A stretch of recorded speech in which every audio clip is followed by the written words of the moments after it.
Hello! Welcome back to my mini vlog, and for today's video, ayan guys, ito yung second video natin para sa pagpunta natin dito sa Alburaiji Heritage Park. At ayan guys, nakikita nyo diba, meron sila ditong musical. Ayan, this is Arab music guys. Ayan, nakikita nyo mga Saudi yung tutugtog. At napakaganda ang kanilang tugtog guys, diba?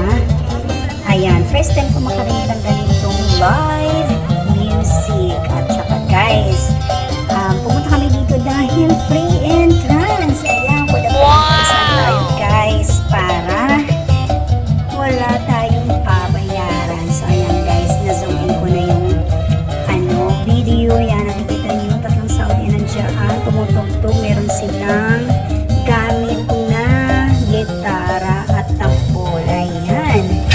So guys, napakaganda pakinggan, pero kailangan natin mag-ikot-ikot dito para maipakita ko sa inyo ang lahat ng kabuuan. At ito guys, meron sila sa itong mga souvenirs. Ayan, may mga kainan din sila dyan guys, pwede kayong kumain. At dito guys, ayan, pumunta na kami ngayon dito sa kanilang tirahan. Ayan guys, yung napakahaba nilang walking. Ayan, para siyang bridge na mahaba at ang ilalim niyan ay highway guys. Nakita nyo naman kanina. At yung nakikita nyo dyan sa harapan, yan po ang papasukin natin. Pupuntahan natin yan dyan sa taas guys. Yan ang kanilang heritage. At ayan guys, pasilip ko uli. Yan ang sinasabi kong highway dyan sa baba, yung daanan ng mga sasakyan. At yan sa likuran ko yung kanilang tirahan dating unang mga civilization. Ayan. So dito may nakikita kayong nakalilok sa bato. Ayan guys, di ba nakita nyo meron siyang mga horse. Ayan, nililok talaga nila sa bato guys. Ganito ang kanilang unang paggawa ng kanilang mga ipaparating para pa sa lahat. At ito guys ang kanilang dami pang sasakyan sa kabayo. Ayan guys, yun yung mga gamit sa kabayo. Ayan, ito yung mga na-preserve nilang mga gamit noong unang panahon.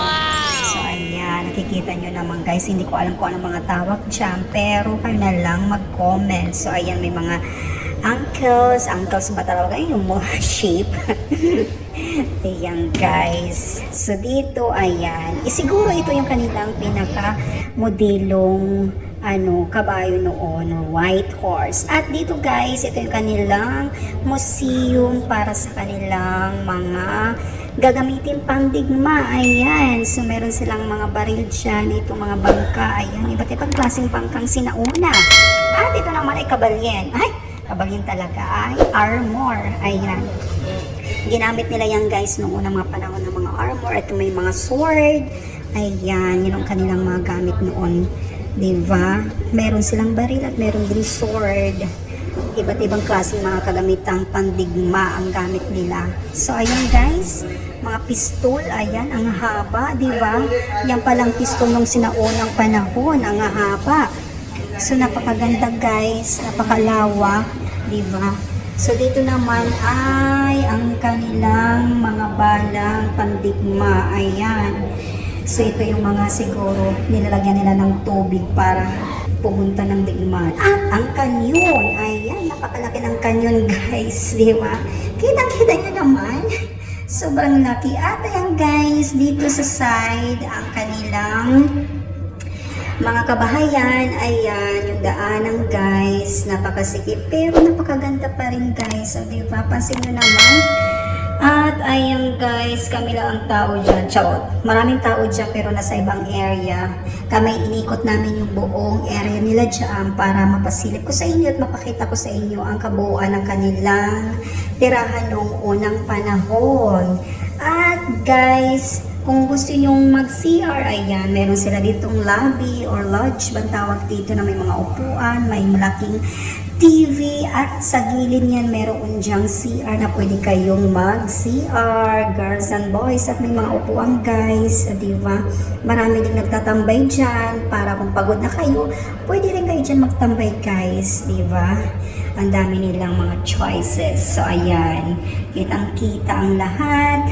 Kitang-kita doon sa labas ay ang ganyan. So, ako naman dito nag-walking nag-extra maglakad mag-isa. Kala mo kung nasaan, o, diba? So, ayan guys, bali pa uwi na kami dyan. At kanina lang ang naiwan. So, ayan. At least may napakita pa ako sa inyo. Yan na po yung tuk-tuk, guys. So, di ba madami pa rin tao. So, makikita nyo yung pinakababa. Napakaganda, guys. Ang sarap ng pagkaramdam. At mag-subscribe na kayo sa aking YouTube channel. Thank you!